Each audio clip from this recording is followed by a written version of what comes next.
You're listening to The Globalist, first broadcast on the 11th of October 2024 on Monocle Radio. The Globalist, in association with UBS.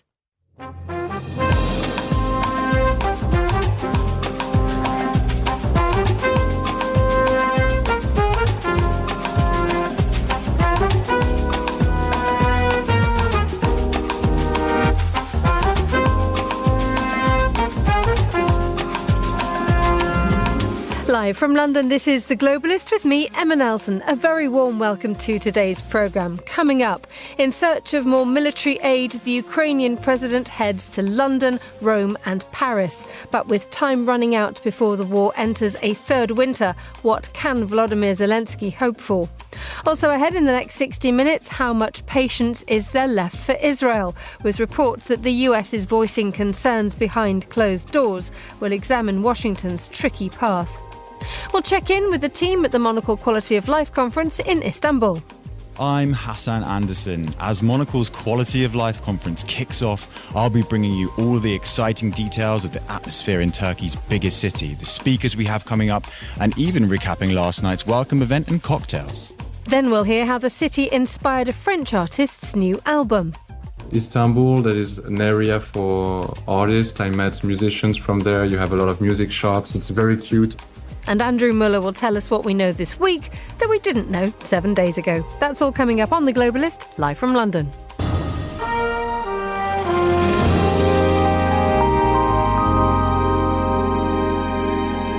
First, a look at what else is happening in today's news. At least 22 people are believed to have been killed and more than 100 wounded in Israeli airstrikes on central Beirut.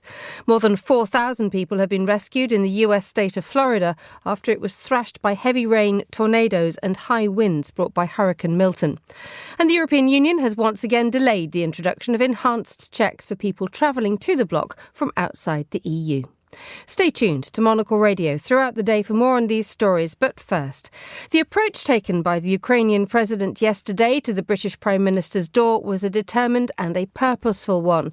But bar a brief scene-stealing moment by Larry the Downing Street cat, Volodymyr Zelensky strode up to the door of number 10 with the look of a man determined to keep his country in the public eye and to persuade the world of his so-called victory plan. He did the same a few hours later in Paris and then to Rome. Today he's in Berlin. But what can he expect? Well, I'm joined now by Jenny Mathers, who's Senior Lecturer in International Politics at Aberystwyth University. Very good morning. Welcome back, Jenny. Good morning, Emma. There was a real renewed energy to Zelensky's step yesterday. This was a day when he could get things done, one got the sense, and publicly.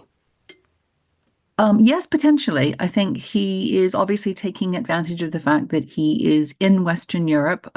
He was planning to be here anyway for meetings that have now been postponed in Germany because President Biden isn't able to attend. But, you know, taking advantage of the opportunity to visit several capitals, to meet with the leaders themselves, and really to press home his message on a one-to-one basis behind closed doors, you know, what it is that Ukraine needs, what position it's in, and the role that the allies can play in helping Ukraine, get through these next months and hopefully lead to some sort of a successful outcome for Ukraine in this war. Do we know what he wants? Well, he has not made it very specific about all the details of his victory plan. However, there are some key pillars of the plan that we do know because he's been very public about it. One is the need for simply more weapons and ammunition from the West. Secondly is the demand, which we've heard many times, that Ukraine should be able to use Western supplied weapons to strike targets deep in Russia. And thirdly, that Ukraine desperately needs security guarantees from NATO, ideally NATO membership, but if not membership, then at least, the equivalent of security guarantees in the short term rather than in the long term. And when it comes to the reactions from each of his audiences, and he did a sort of absolute whistle-stop tour of parts of Europe yesterday. He started off in London, then he went to Paris for a warm embrace from Emmanuel Macron, ended the day in Rome. Today he starts off with a conversation with the Pope and then goes off to Berlin. Is there a sense that there is a different message for each audience? I would imagine he needs to tailor his message a little bit for each audience because each domestic constituency that he's sort of addressing through the leader is going to be a little bit different. Each position on the war in Ukraine is a little bit different in terms of its nuance. But in general, the message is going to be the same. This is what Ukraine needs. It's at a critical moment. The Western support can make all the difference, but it can't continue this war really without that sort of support and also without the prospect of real security guarantees. And in terms of the support offered immediately yesterday by the various leaders he spoke to, we had the British Prime Minister, Sir Keir Starmer, saying that he would reiterate the UK's ironclad support for Ukraine in the face of ongoing Russian aggression.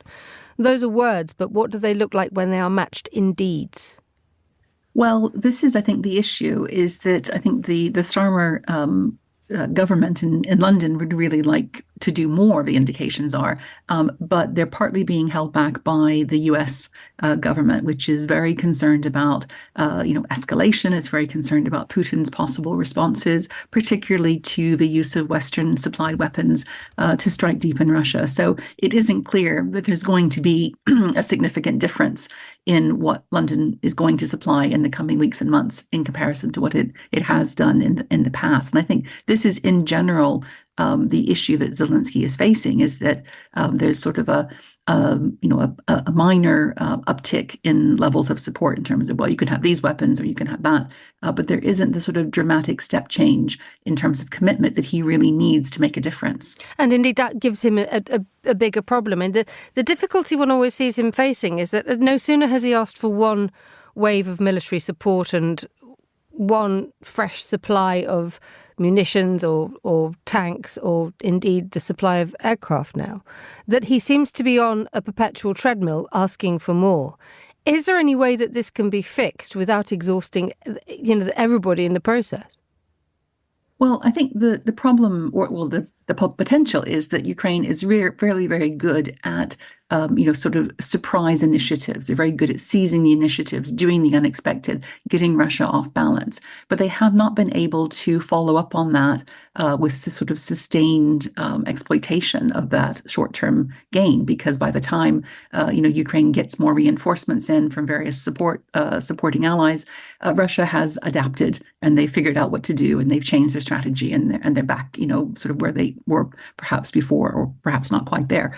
But the issue is, I think if Ukraine had that really level of step change up support from the West to follow through with some of these initiatives, then the combination of Ukrainian, entrepreneurship, if you like, on the battlefield, and sustained Western support to provide a really steady sort of source of pressure on Russia could make a difference in terms of putting Russia on the back foot and making it appear that Russia just doesn't have the opportunity to regain the initiative.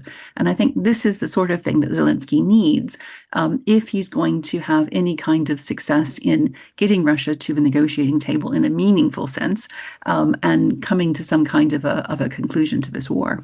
And how much is the sticking point really the United States and Joe Biden? I mean, you mentioned the fact that he's resistant to allowing Ukraine to use the Storm Shadow missile, which has American technology in it, and that there is a constant feeling that people like Keir Starmer are pushing Joe Biden to allow this to happen. Do all eyes look to Washington when it comes to blockages? I think they do to a very large extent because it's become increasingly clear, I think, that the Biden administration has been dealing with Russia as though we were back in the Cold War, as though Washington and Moscow both wanted broadly the same thing, which was stability, a lack of misunderstanding, lack of mistakes, this kind of thing. And it was all about keeping things on an even keel and sending the right kind of signals to Moscow so they understood, Washington's intentions. I think the problem is Moscow isn't playing that game. Moscow isn't in that kind of a mindset. It wants to, take advantage of all of those signals that Biden is sending. It wants to really frighten the Americans and really make them think that, we're on the precipice of global nuclear catastrophe, because this is the way that, Western support for Ukraine slows down and becomes, stuck in internal discussions and concerns. So, yes, I think, the mindset of the Biden administration, I think, is a huge brake on the ability of Western support for Ukraine to really push ahead. And this was demonstrated to what degree by the postponement of meeting in Ramstein Ramstein in Germany this weekend. This was when Zelensky was supposed to be putting forward his 5-point plan to the leaders together. This was supposed to be an important summit when Joe Biden was supposed to be coming as well. He cancelled because of Hurricane Milton, ostensibly. But it did not set Zelensky on a more confident footing, does it? Did it? No, not at all. And the hope, of course, by the Ukrainians was that by getting all the leaders together, including Biden, in one place, Zelensky could not only make this pitch, but also use the fact that other Western leaders, such as Keir Starmer, are in favor of going further and try and use that to put pressure on Biden to make some concessions and change his position. And of course, that now isn't going to happen immediately. And maybe it won't even happen, this side of the US election, which is happening in early November. And, this is a real problem for Zelensky because it requires him to change his strategy. And it means that, seeing people individually, the leaders individually, maybe not quite as effective as getting them all together and getting that pressure on Biden. So, it is a problem. It is a setback, definitely, for Zelensky's plans. So finally, Jenny, what happens now? Because we are weeks away, or we're just entering into the third winter of this war. That's right. And it's a point where both Russia and Ukraine are clearly struggling. And I think a lot of our emphasis has been on the struggles experienced by Ukraine for obvious reasons. But I think we need to pay attention to the fact that Russia is also under a lot of strain. It's clear that they're struggling to recruit enough soldiers. Their soldiers are reportedly, getting older and older. The average age is going up to sort of over 40, over 50. They've raised the age that you can sign a contract with the military to 70, which is quite extraordinary. They're getting in troops from North Korea and from other countries. They're struggling with weapons and ammunition. The supplies of all of these things are important. The economy is clearly overheating, and it's not clear how long that's going to be able to, maintain itself. So it's a difficult time going into this war for both Russia and Ukraine, and they're clearly both trying to position themselves so that they have an easy a winter as possible, if you can think of it that way. So there's a lot of focus on activity now in the coming weeks before winter weather really sets in. But I fear that we're in for a very grim, difficult winter for Ukraine.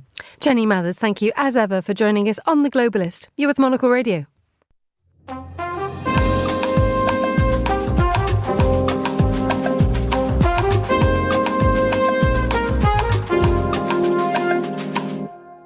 The time is 9:12 in Tel Aviv, 7:12 a.m. here in London. Now, several nations in the Gulf are reportedly lobbying the United States to do its best to stop Israel from bombing Iran's oil production sites. They want to avoid becoming the target themselves of any retaliation by Tehran or its proxies. But while the US is asking Israel for something is one thing, Israel agreeing to Washington's requests has become something else altogether.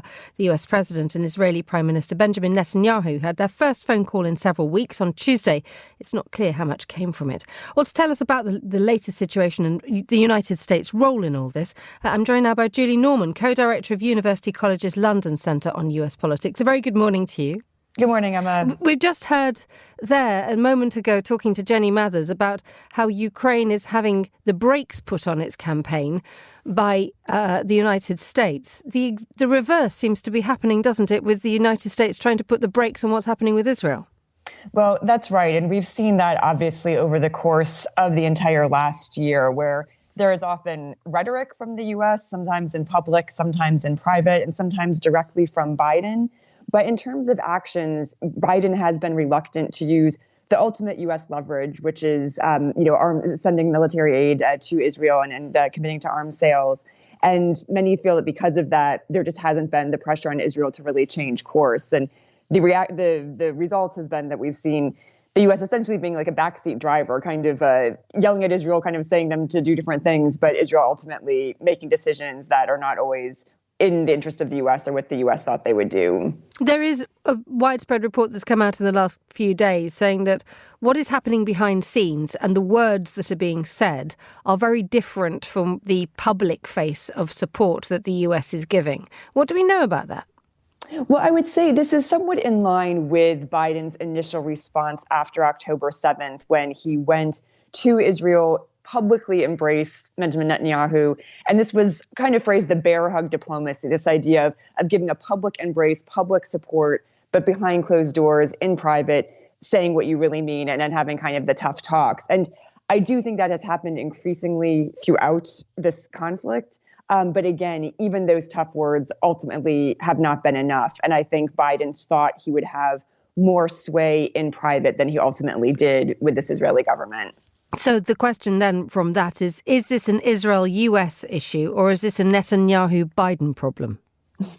Yes, I would say it's some of that. And I would say also there's a lot with internal Israeli politics that are also influencing it. So I think some messages, some kind of guarantees that Netanyahu sometimes gives to Biden verbally are then reversed when he goes back to his own government and is pulled in politics that way. So there's a lot of interlinking politics going on and a lot of interlinking personalities that are really driving the course of this conflict.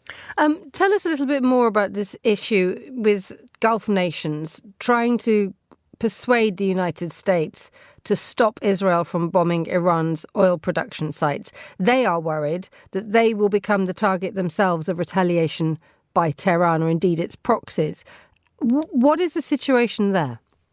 That's right. So we're all waiting to see how Israel responds to Iran's last attack from last week. There's a couple options on the table: striking missile sites, the ultimate of striking nuclear sites, which the U.S. has also said they don't support, and kind of the middle option of striking oil sites or petrochemical kind of utilities. And there has been a lot of pressure from Gulf states on the U.S., and I would say directly from Iran as well to the Gulf states to push for this, for fear of their own oil facilities being targeted in response, especially if they're seen as being complicit or helpful in anything that Israel or the U.S. may undertake, and also just for simply roiling oil markets at the same time. And at the same time, if the United States is unable to persuade or dissuade Israel from striking Iranian oil production sites, what does that say, firstly, about the potential for this conflict to spread and deepen at a significant rate? But secondly, where the United States' voice now lies, given the fact that for several weeks, if not months now, there have been fears that the United States' voice is much weakened.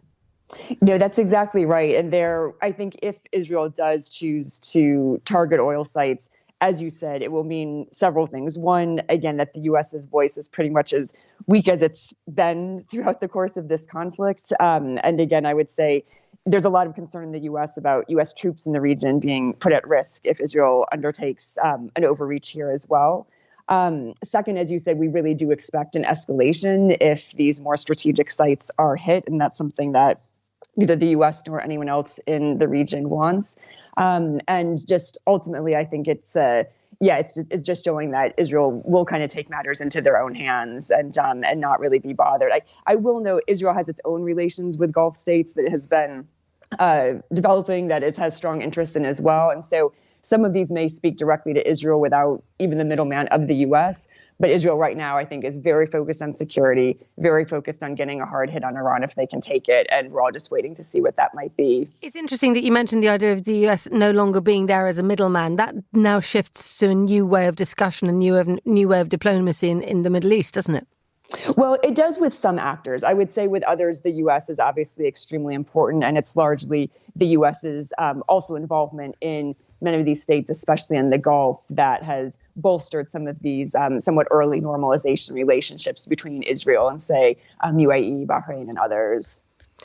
Finally, tell us a little bit more about what's been happening in Lebanon. Overnight, we had 22 people killed in a strike on central Beirut by Israel, ostensibly trying to target a Hezbollah leader. By all accounts, the purpose of that has not been met, but there has been a significant loss of civilian life in central Beirut. There are reports widespread from the Wall Street Journal, from the Financial Times, that the US president is not pressing Benjamin Netanyahu to rein back in the escalating offensive because he wants to, or rather the United States wishes to sideline Hezbollah politically and try to use this as an opportunity to reshape Lebanese politics. Could you just explain that to us and tell us to what extent it's true? Sure. So I would say there's a lot of different voices weighing in on what the U.S.'s policy should be here. I should note that there was, prior to September, nearly a year's worth of diplomacy, largely led by the U.S., trying to prevent exactly this type of escalation. But now that we are seeing it, you're right that there are many in the administration who are seeing this as a potential opportunity for Israel to essentially deliver a sort of knockout blow to Hezbollah by really decimating their leadership and their capabilities.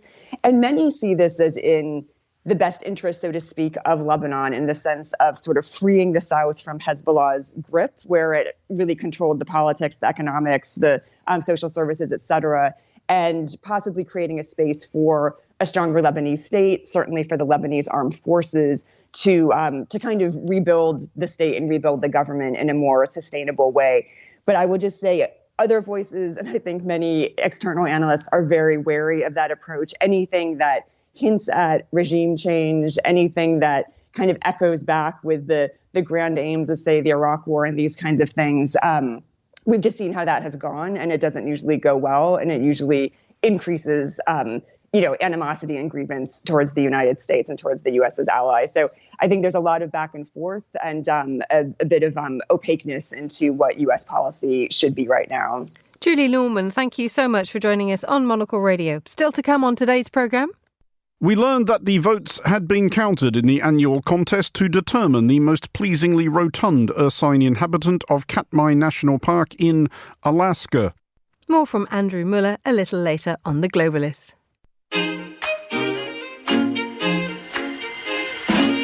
UBS is a global financial services firm with over 150 years of heritage.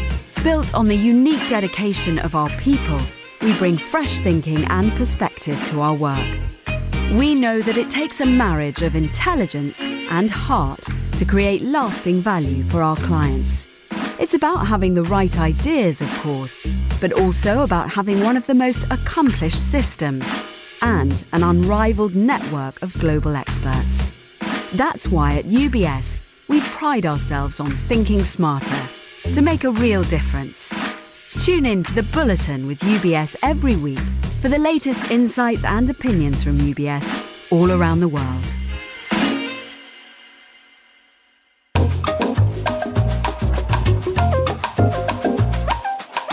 Time now to continue today's newspapers. Joining me in the studio is Latika Burke, journalist and expert on geopolitics. Good morning, Latika. Good morning, Emma. How are things with you? You're sort of nursing a shoulder there. Oh, Emma, all the ails and pains of getting old. As you well know. Yes, I probably know a little bit better than you. But all well otherwise, apart from... Very well. All going... Smashing. Smashing. That's a word that we're bringing back into the British lexicon. Thank you for that. My pleasure. Right. Let us begin with the coverage of the story that broke late last night about the Israeli strike on central Beirut.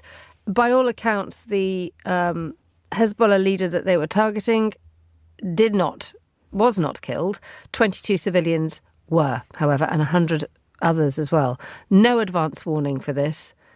An absolute shock to the centre of the Lebanese capital. Yes, because this is separate and a different space in Beirut compared to the southern part of Beirut, where Hezbollah is essentially headquartered and its supporters live and roam, and that's where Israel to date has been targeting. So this strike overnight, and reading some Guardian copy here that's been hastily assembled because obviously this happened quite late, looks to have killed 22 people, wounded 117 more. I always think it's very important to keep those wounded figures in mind, because often that's somebody's life changed, forever. They've lost a limb or they've lost an eye or something like this. Now, among the dead here is a family of 8, including 3 children who were evacuated from the south, according to a security source in this report. And as you've been covering on Monocle, this comes as the UN has claimed to the Security Council that Israel fired upon some of its peacekeepers in the south. So quite a disturbing set of instances here that the international community will absolutely be demanding answers from Israel about. What can the international community do? I mean, we've heard in our last item the fact that the US is holding back on telling Israel to dial it down, and that there are concerns right across the region about the extent to which that Israel is ploughing its path ahead unchecked and uncriticised. I think what's really interesting is when October 7 happened, we saw this flurry of leaders around the world, experts around the world saying, hey, maybe this is the time we finally get a two-state solution. Actually, what's transpired is this is the time where Israel senses a weakness in the region and goes full throttle after not just Hamas, but Iran's other proxy, Hezbollah, in neighbouring Lebanon, which it's always perceived to be the greater threat. And I think has exposed to a degree some Iranian weakness here, certainly a reluctance from Iran to come to Lebanon's aid in any meaningful way here. So for as long as Israel feels that it's on the front foot, which it absolutely is, it's not in any mind to listen to international pleas for a ceasefire or to dial things back, because as they see it, the world's been calling for a ceasefire for months and months and months. They ploughed on ahead and made some significant gains that have made their country more secure. Of course, I think we're in a bit of a Ukraine situation too, Emma, where the US election is in less than a month. And that's a potential game changer, because if we do have Donald Trump reinstated by the American people, well, suddenly the permissiveness that Israel feels it has could change demonstrably. And last couple of weeks ago, Mike Pompeo, widely touted to be perhaps Defense Secretary in a Trump 2.0 administration. He's, of course, former CIA director, former Secretary of State for Trump, lasted the entire way. He was saying, well, actually what we should be doing is saying to Israel, instead of don't, go finish the job. So you see there a very, very different mood change should Trump be put back in. And then you have Israel, I think, simply biding its time and continuing on as it is. Let's move to a story in the Times about the King and Queen hosting Qatari royals at Buckingham Palace. That's happening at the beginning of December, isn't it? This is a state visit by the Qatari Emir and his wife. Yes, and I've chosen this story, Emma, because I think it's not unrelated to what we've just been talking about. Of course, Qatar has a huge role in mediating any ceasefire that we do see materialise, if we do see materialise, between Israel and Palestine. Qatar has significant leverage over Hamas, which so far has not materialised into anything. So this will come at a really critical time. It's in December, and the King and Queen are, of course, hosting, and they are apart from politics, but you never see a state visit like this go ahead without the instruction and authority of Number 10. So this is clearly a visit that's being arranged by a new Labor government. And the other side of this, of course, is we're in a low-growth economy situation, and we need to look to countries like Qatar, like the UAE, some of these countries that have extremely questionable human rights records that will lead to protests in the streets, that will cause people to say, why are we getting deeper into bed with people who do things to minorities that we would never accept here? And so this is going to be a big challenge, I think, and a bit of a tightrope for the palace to walk. Indeed. I mean, the protocol here will be incredibly difficult. This article in the Times actually mentions something that I had forgotten about, which is when Prince Charles, now the King, had to address another connection to Qatar when he'd emerged that he'd accepted £2.6 million in cash from a senior Qatari politician on behalf of one of his charities. There are blurred lines here, aren't there? Well, that incident, which was reported very comprehensively by the Times at the time, did lead to the Prince of Wales then having to change his policy that he would no longer accept charitable donations in cash. Emma, I think most of the public would raise one or two eyebrows about what you're even doing, accepting sums like that in cash, why you're accepting amounts like that in cash and from the Qataris. So I think this is a very, very interesting state visit to announce at this point in time. Indeed. That involved a suitcase of notes being retrieved from Prince Charles's residence by Coutts Bank. It was quite extraordinary, worth reading into just to refresh your mind on that one. Let's go to the Financial Times. Taiwan's president has called on China to live up to its duty to protect peace. What's the reasoning behind this? Yes, it was National Day for Taiwan yesterday. There was a very lovely function in Westminster earlier this week. I attended and I got my UK Taiwan badge. Emma, you'll be happy to know.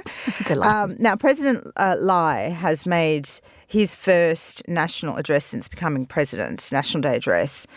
And some interesting rhetoric here, because we know that in his inauguration speech, China responded very angrily to this, conducted military drills, which was widely seen as intimidation. Now, President Lai says in his address that the PRC has, quote, no right to represent Taiwan, but that he's very willing to work with China to promote peace and prosperity for both sides on the Taiwan Strait. And then this is the really interesting quote here. Countries around the world have supported China, invested in China and assisted China in promoting China's economic development and enhancing its national strength. This was done out of the hope that China would join the rest of the world in making global contributions and that externally it would be making peace. And we hope that China lives up to the expectations of the international community.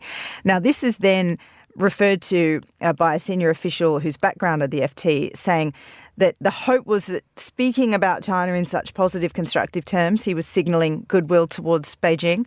How that went down in Beijing, different story. Spokesperson for the Foreign Ministry, Mao Ning, says that President Lai was deliberately trying to sever the historical connection between Taiwan and China. Now, keep in mind, of course, President Xi Jinping has expressed desire to unify Taiwan with the mainland by 2027, perhaps a little bit later, but certainly with force if necessary. So the expectation now is China may use this to conduct more military drills against and around Taiwan. And if that happens, it will be interesting to see if there's any kind of pushback from the international community here, because this is becoming a systemic pattern. Latika Burke, thank you so much for joining me in the studio. The time here in London is just nudging 7:32 a.m. You're listening to The Globalist with me, Emma Nelson. Let's have a look at what else we're keeping an eye on today. At least 22 people are believed to have been killed and more than 100 wounded in Israeli airstrikes on central Beirut. They're the deadliest attacks on the Lebanese capital since Israel stepped up its campaign against Hezbollah last month. Reports suggest that a senior member of the group was the target. More than 4,000 people have been rescued in the US state of Florida after it was thrashed by heavy rain, tornadoes and high winds brought by Hurricane Milton. The storm left homes underwater, trees uprooted, the roofs torn off buildings. At least 10 people have died. And the European Union has once again delayed the introduction of enhanced checks for people travelling to the bloc from outside the EU. The so-called entry-exit system was meant to come into effect next month. It requires passengers to have their faces screened and fingerprints taken. This is The Globalist. Stay tuned.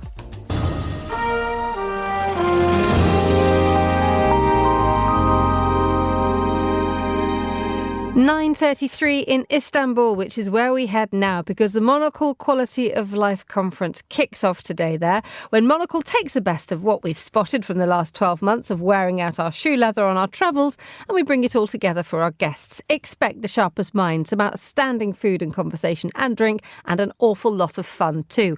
Jumping in with both feet is Monocle's Hassan Anderson. Good morning, Hassan. How are things? How's Istanbul treating you? Good morning, Emma. It's treating us very, very well. Maybe a little too well, even. It's been a wonderful time so far here, yeah. Good. So just tell you what, let's go back. Okay, talking about treating us very, very well. What normally happens at these affairs is that we don't start on the day itself. We warm everybody up with a welcome drink and a sort of a real sort of family friends reunion moment when everybody who's, fresh guests, new guests to the brand, but also people who know each other well from several visits to the Quality of Life conferences get together. So what happened last night? Well, I can't say too much because, what stays at the cocktail party, what happens at the cocktail party stays at the cocktail party. But it was lovely. It was a really good scene setter, as you mentioned.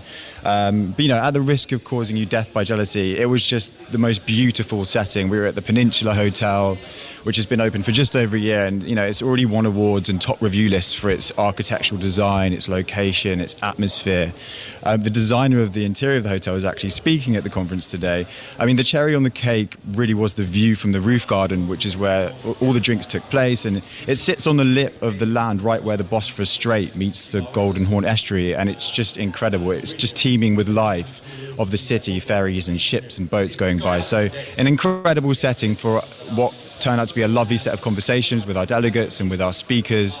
We had Tyler Brûlé and Andrew Tuck give a little opening speech that really set the tone, talking about the importance of creating connections from seemingly disparate subjects and finding solutions by making these connections through discussions, through these talks, which is essentially what Istanbul is trying to do with its future too. So it sort of makes it, just right for the Quality of Life conference this year. So that leads us to think about, you mentioned the delegates, but also the speakers. I mean, and the bringing together of different ideas at these sort of breakneck, brilliant 30-minute conversations where you dive really deep in really quickly.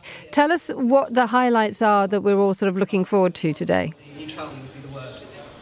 Yeah, so there is actually tons to look forward to. You can probably hear some murmurs in the background of the Swiss ambassador to Turkey giving a talk, talking about keeping the peace. And the thing is about this conference is it is about the takeaways for the people attending. So as Andrew Tuck mentioned, he wants notebooks full. This is about creating takeaways for solutions for the future. So there's tons to come up. We've got a masterclass on architecture from Richard England, who's an award-winning architect, on building with a strong sense of place and local materials. We've got a discussion about life underwater from one of the US Navy's first female submarine officers on what it takes to stay sane beneath the waves. He was actually a huge fan of Monocle and got in touch with the magazine just through enjoying reading it so much whilst underwater. Elsewhere, we've got a Monocle guide to hammams, which will be really fun. We also do a Who's in the Room, where we reveal some of our delegates' professions, passions and flight paths, which is, it's sort of emphasizing this idea that there's this kind of flat plane of discussion and communication between everyone at this conference. So yeah, there's a lot to look forward to. It is a conference at first, isn't it? Not least we have one speaker who generally spends her life underwater, as you just mentioned. But there's quite a few new moments here, isn't there? Yeah, that is sort of the nature of the Quality of Life conference in general. It's the first time it's taken place in Istanbul. And as I mentioned, Taylor Shepard, who is the first female Navy submarine officer, so she'll be highlighting her experiences and talking about how to deal with conflict in confined spaces, if you don't like your shipmate or whatnot. But we'd also be talking to the designer of the Peninsula interior, Zeynep Fadiloglu, who will be giving a talk as well about her approach to design, but also being the first woman to design a mosque. So what she'll be bringing us is, an insight into the first of that kind of thing too. And she'll be in conversation with Sophie and Josh of Confect and Monocle as well. So yeah, tons to look forward to, tons of first. I think it's going to be an exciting time. And if we can't make it to Istanbul in the next step, well, it's already started. We've kind of missed the beginning at least. Where can we catch up on the action? So I will be dotting about like a madman, looking to grab speakers and delegates to have various interviews with. So a lot of that stuff is going to end up, I'm sure, on Monocle Radio at some point, the snips and bests of a sort of behind the scenes look at some of our speakers' talks. But in truth, the best way really to get a real insight into a Quality of Life conference is to buy a ticket and come and see it firsthand, because truly it is a in real life experience, and it's not something that we record and document and send out there. This is about being here and being part of the conversation, and sort of that's what makes this Monocle event so good. Thank you, Hassan. Sorry, Monocle fans listening. Sorry. I'll apologise on your behalf. Hassan Anderson, thank you so much for joining us on Monocle Radio.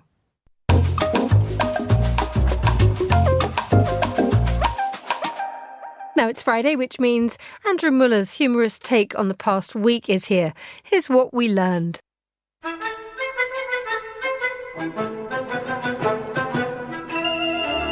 We learned this week who the fattest bear is. We learned that the votes had been counted in the annual contest to determine the most pleasingly rotund ursine inhabitant of Katmai National Park in Alaska. Did she tell you where it was? Listeners may be suspicious at this point that we kind of burned all the obvious bear jokes when we did this bit last year, and listeners would be broadly correct. Anyway, we learned that... The time has come. This year's winner is... Grazer. Oh. She is this year's chubby champion. And for the second year running, Grazer's repeat triumph, possibly at least partially enabled by a sympathy vote attached to the fact that her final rival for this year's title, known as Chunk, had earlier attacked two of her cubs, with fatal consequences in one instance.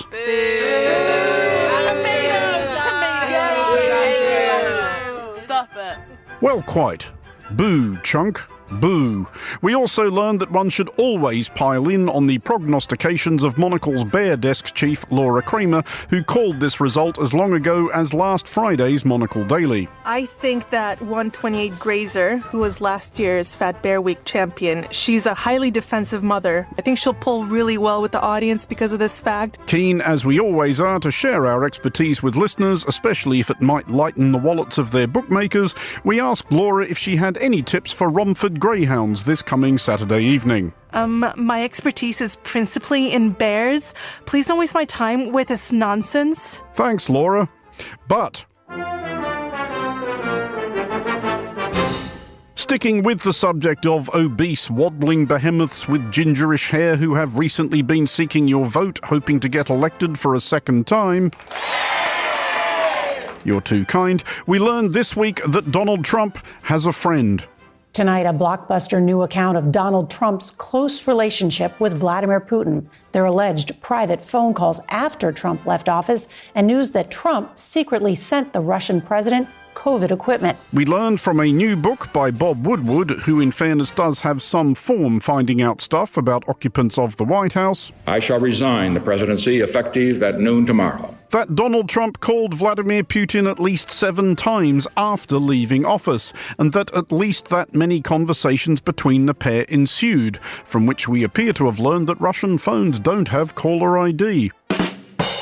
We have not as yet learned precisely what the pair discussed, which means that we haven't learned that Trump wasn't reading aloud from any of the documents in the boxes of classified material he'd purloined from the White House and stacked floor-to-ceiling in Mar-a-Lago bathrooms, and though it is tempting to rule out any such scenario on the basis that it would necessitate Trump reading... We have learned since the story broke that the Kremlin denies everything, which means it absolutely happened.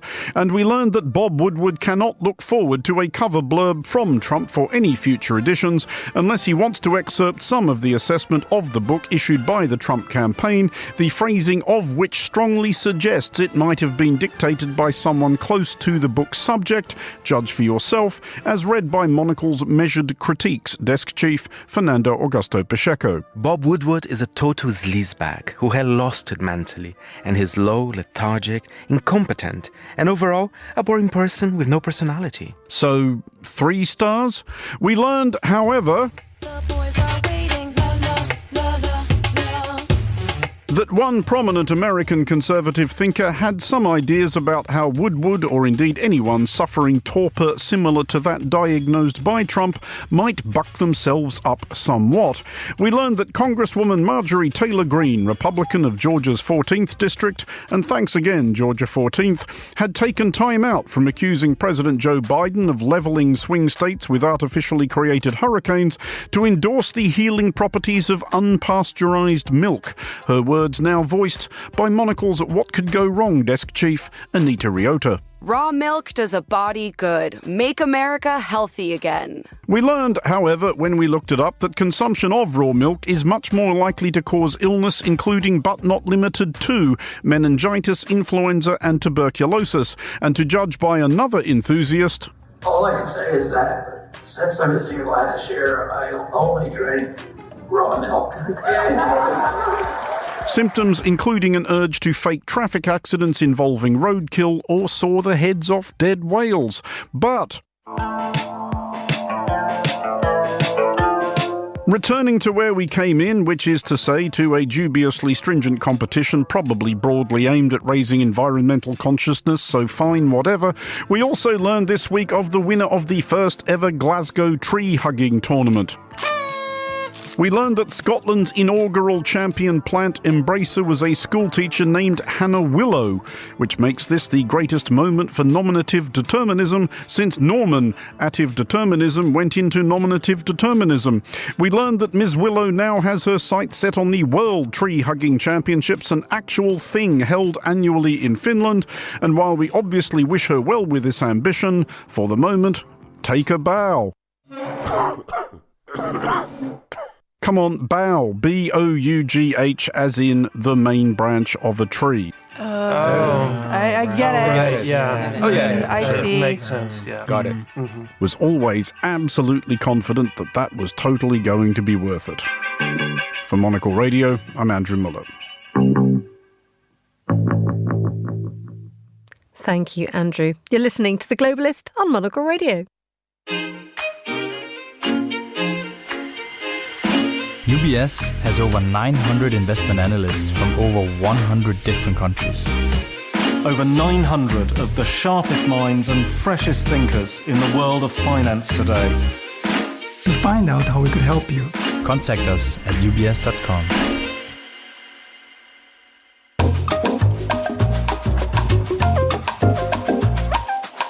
7:45 here in London. Now, the music of Montpellier-born musician Kazi Lambist is an elegant, bouncy mix of upbeat melodies and evocative lyrics. And to tie in with the Monocle Quality of Life conference in Istanbul, Monocle's Fernanda Augusta Pacheco heard from him about his latest album, Moda, because Turkey has influenced the release.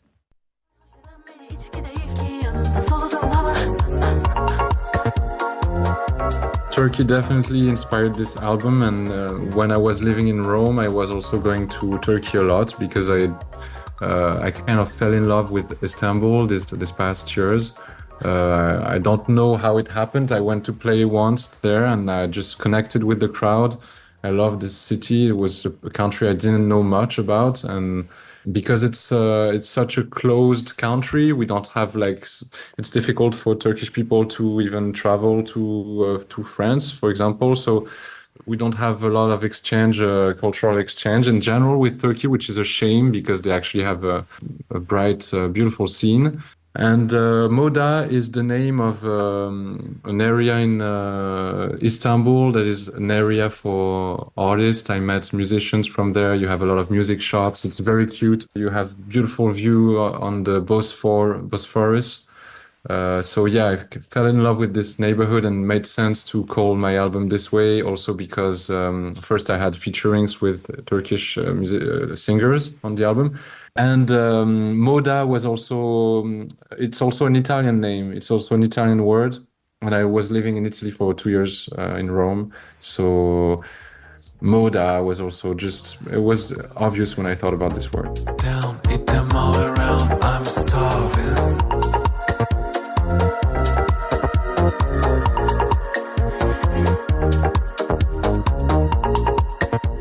Well, and it's a beautiful word as well, you know. It's a beautiful word. It's beauty, it's fashion, exactly. And by the way, a curiosity, I mean, the cover of the album is impressive. It's very, very elegant. Where was that, or how? Tell me a bit more about the album cover. It's really, really cool one, actually. Thank you. The album cover is we made it in a studio. It's not an actual place. It's a fake window that we see. But we wanted to make something with photographer Antoine Hainaut. We wanted to make something that would refer to Italian painting, and especially it's really inspired by Di Chirico and Cara, who are painters for futurist, surrealistic, before beginning of surrealist movement in Italy. And Di Chirico was painting a lot Italy empty. It was a lot of paintings of Rome, for example, but without anyone, and just it was very architecture centered on the architecture and on the shapes of the city. And when I went to Rome, it was during lockdown, so there was no one, and I discovered Rome without any tourists. It was amazing. And that's when I really thought about those paintings of Di Chirico that were actually the kind of coming to life during lockdown. And some of the songs in your new album, the vibe is, and it's funny because I was even, reading in the press release of the film La Grande Bellezza, it could have been the soundtrack of it because it's very bouncy. I don't know. I love Moda Disco. The Moda Disco is such an excellent track. What can you tell us about this track? It is bouncy, in my opinion. Cool. It's a nice. We just started to do some live and some concerts, and it's. I'm happy because it's a track that functions for like the crowd is dancing to it a lot, so that's a good surprise. It's a song I co-composed with Glasses, and Glasses is a producer I worked a lot with. I also made another single from the previous album that was called Love Song with this guy. So we worked a lot on this album. I collaborated with him on several songs. And then I met this singer, Denze, in Istanbul, in Moda. She lives in Moda. And we recorded the song there. And it's a fun experience. It went very fast to record with her, and it was like kind of an obvious thing. Making dinner on time, taking you out in Paris. In the 10th, the 9th, he bought the dress. Clever, rich and intelligent. That was a brilliant Kazi Lambis talking to Fernanda Augusta Pacheco. And you can listen to the full interview with Kazi on the Monocle weekly page on monocle.com.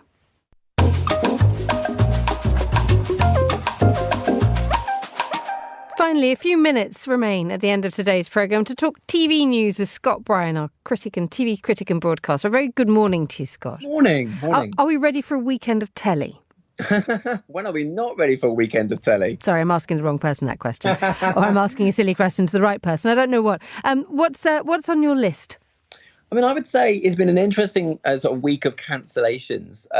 There's Chaos, which has been a big show on Netflix for the past few weeks. We found out earlier that it's actually been cancelled. And this is quite a high-profile cancellation. It was written by Charlie Cavell, who's been behind a string of hits on the network. It was a show starring Jeff Goldblum. And I actually recommended it when it came out about 5 weeks ago.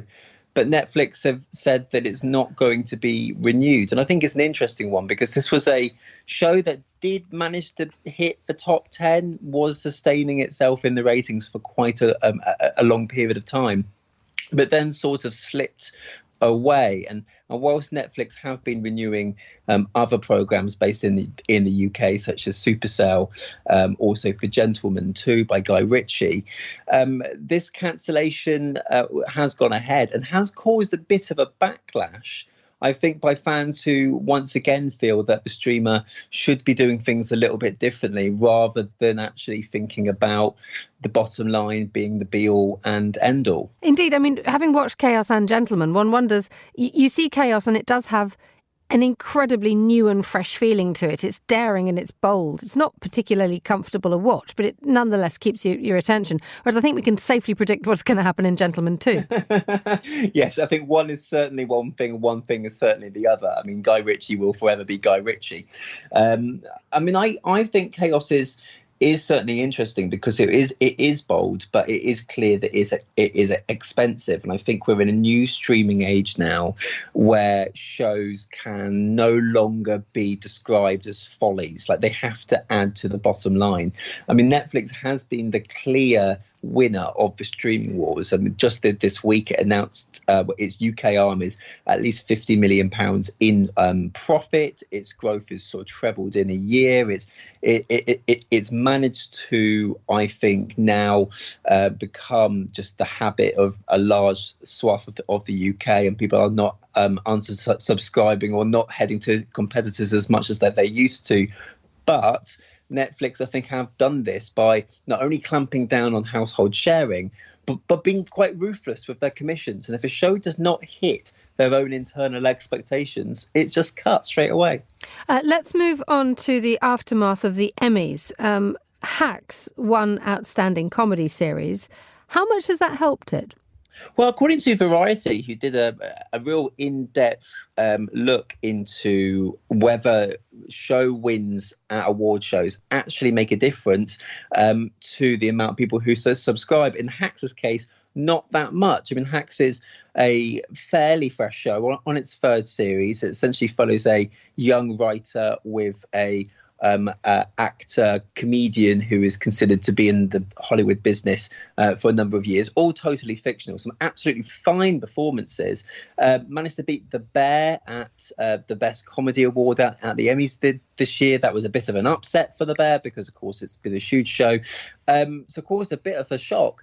And it hasn't seemed to have moved the bottom line that much at all. And I think it raises maybe an eyebrow about how much award wins actually make a difference to some shows. Because clearly it's great advertising, but it might be just for prestige on the night rather than actually getting a lot of people to watch your subscription service. And it's also raised questions about HBO Max in the US. I mean, this is a streaming service that has changed so many times now with its name. I got the name wrong just in that sentence. It's now just called Max. It used to be HBO Max. Before that, it was called HBO Go. I think viewers are getting quite tired of constant rebrands, to be honest. If not a little confused. I mean, does that mean that Hacks will continue as it is because it is an award winner, regardless of the viewership?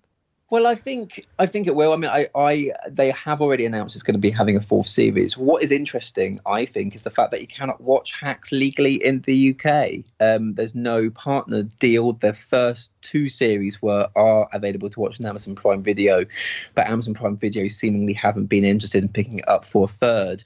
So it could be a real frustration that a show that has been critically acclaimed as being one of the funniest shows of the year, you can't watch it unless you watch it illegally, which is wild, I think, and shows that maybe a frustration that we still have with successful TV shows, that they have to somehow be tied to a streamer in different markets. Let's go back to Netflix for our final story. I mean, we talked about it cancelling chaos. It's now going into live talk television, which some might say is chaos of a different kind. Can be. I mean, this is an interesting one. Joel Maherney, who I think many people know from his comedy specials, also did a series of live shows for Netflix earlier in the year. They've announced he'll be having a live variety talk show on Netflix. Now, this is really interesting, I think, just because talk shows don't really work on streaming. They have tried late night talk shows before. They did one with Chelsea Handler.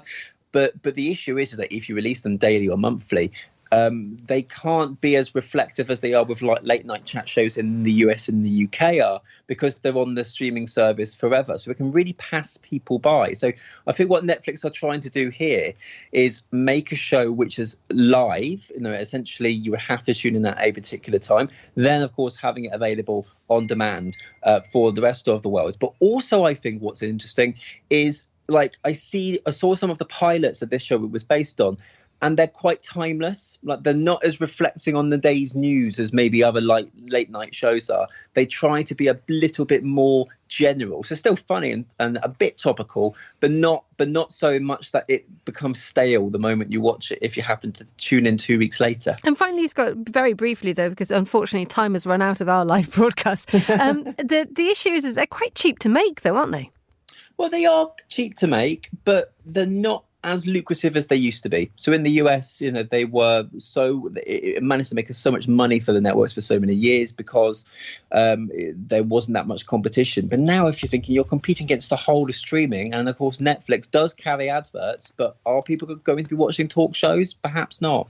Scott Bryan, thank you so much for joining us on The Globalist. And that's all the time we have for today's programme. The warmest of thanks to all my guests and to our producers, Laura Kramer and Chris Chermak. Our researcher was George Ruskin and our studio manager was Lily Austin, with editing assistance from Mariella Bevan. After the headlines, there's more music on the way. The briefing's live at midday here in London, and The Globalist is back at the same time on Monday. But for now, from me, Emma Nelson, goodbye. Thank you for listening. Have a great weekend.